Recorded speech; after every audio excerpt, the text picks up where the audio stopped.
Hello, friends and family, and my name is Noel Musicha, and I address you as a family, not as a figure of speech, but because I really do believe that about us and in us that are in Christ.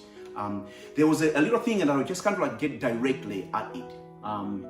There's some things that the scriptures teach us about this reality of being family that I think has really been lost in our culture, in our especially like our evangelical culture. And sometimes these things are lost because we as Protestants tend to be good at exactly that, protesting. And so like in our wild protest, we can forfeit some things that are supposed to be ours. So let me just kind of call us back to the scripture, beginning in the book of Genesis. In the book of Genesis, the scripture says that God creates man and he creates woman in his image and in his likeness. And he places them in this place that we describe as the garden. And the garden, which is my point of this, was a place of, it's almost like a place of intersectionality between heaven and earth. No, I don't believe that, that earth is heaven. I don't believe that heaven is earth. But I believe that God all along had set these places that would be a place of intersectionality. A place where our relationship can most thrive. Man sins and disobeys God. And so as we track with the story later, the high points of what I'm talking about, as we track with the story later, we find that God, sets up this nation. It's the nation of Israel. But as he's setting up this nation, one of the things that he does is he gives him a thing called the Ark of the Covenant. What is this about? Well, the Ark of the Covenant is a bit of a prototype of what the garden was supposed to be. Again, another place of intersectionality between God and man. And as they go into the promised land, God sets up yet another prototype, and it's a temple. What is the temple? The Holy of Holies. Well, another place of intersectionality between God and man. And as Jesus comes on the scene, he says this about himself. He says, oh, destroy this temple and I'll raise it in 3 days. And people are thinking, oh, he's talking about the destruction of the temple. And he might be talking about that. But he's talking about this temple, his body. His body. And so he says that he is the temple. He is this ultimate place of intersectionality between heaven and earth. And dies on the cross a painful death. Resurrects, and when he resurrected, he gives you and I the most powerful story ever told. He says, you're going to be my witnesses, and you're going to go out there. And Paul expounding on this later, it's not a thing that really can be expounded upon actually, but Paul describing this later, he says, you know what? You know how there was the garden, a place of intersectionality.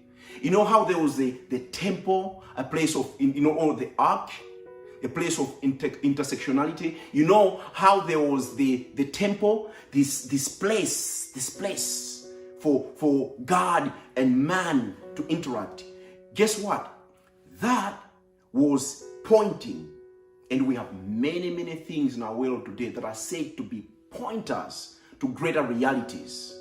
That was always pointing to Jesus. And now in his words, when Jesus has died and the Holy Spirit has come into us, Paul says, we have now become that. Don't you know that the body, your body, is a temple of the Lord? Now, here's what we've done with this. We've taken that and we've almost made it sound like, because of that, here are the list of the things that you shouldn't do.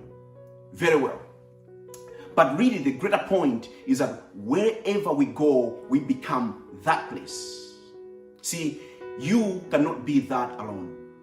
And I currently live in the United States in one of the a very distressed neighborhood economically.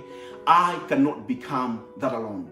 And I'm from Malawi in Southeast Africa, which is where I first came to know Jesus. Tandy, one of your own, was my classmate back at the African Bible College. We cannot become that alone, but we together, the church, the body of Christ, are that together. As a matter of fact, this is probably why it makes sense that when we are taking communion, you can't just kind of sit in the corner and take that Eucharist by yourself. Pass the Eucharist. Because in many, many ways, when Jesus was standing in that room and he was instituting this meal, transitioned a thing that the disciples had known as the Passover into what you and I now today know as communion. He's doing the same thing. It's the body, the physical body of Christ holds in his hand this memorial body of Christ, and he feeds it to this spiritual body of Christ. And he said, when you do this, do it in the remembrance of me. And so we can't isolate others in that space. We have to really understand this, because this informs so much of the theology that we need to know for our times as we stand with our brothers and sisters, especially those that are under pressure right now, whether that is economically, those that are under pressure. It's very interesting to me that when Jesus is talking about the judgment day, there are many ways in which we look at the judgment day. And yes, judgment day as a place of separation, which is a thing we've always known about. But the thing that Jesus talks about in the book of Matthew, he says about the end times, about the last days. He said that, well, here's the thing. I was in prison and you didn't come to visit me. And I was this, and the people there ask, well, when were you that? And Jesus says, whatever it is that you did to the least of this. See, this scripture makes more sense being somewhere at the beginning of the Jesus story. But this, as a story that it tells about the end, is very, very, very peculiar. Which is why, well, in the beginning, we were working on this story as, hey, people in Africa have these needs, and so we need to meet these needs. And I believe that right now, the missionary disposition of the world should be that missionaries are sent from everywhere to everywhere. And on this, I'll emphasize again the value of you guys having Tandy in your community. I can't emphasize that enough. That God has given you a gift and is doing you a favor from which you might understand how the cosmos works. From which you might understand what it means for us to be family.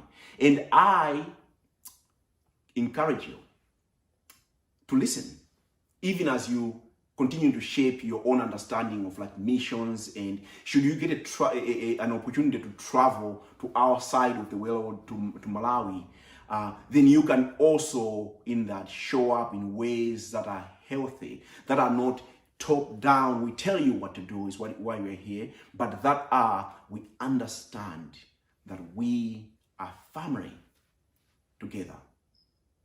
Hello, family. Bye, family.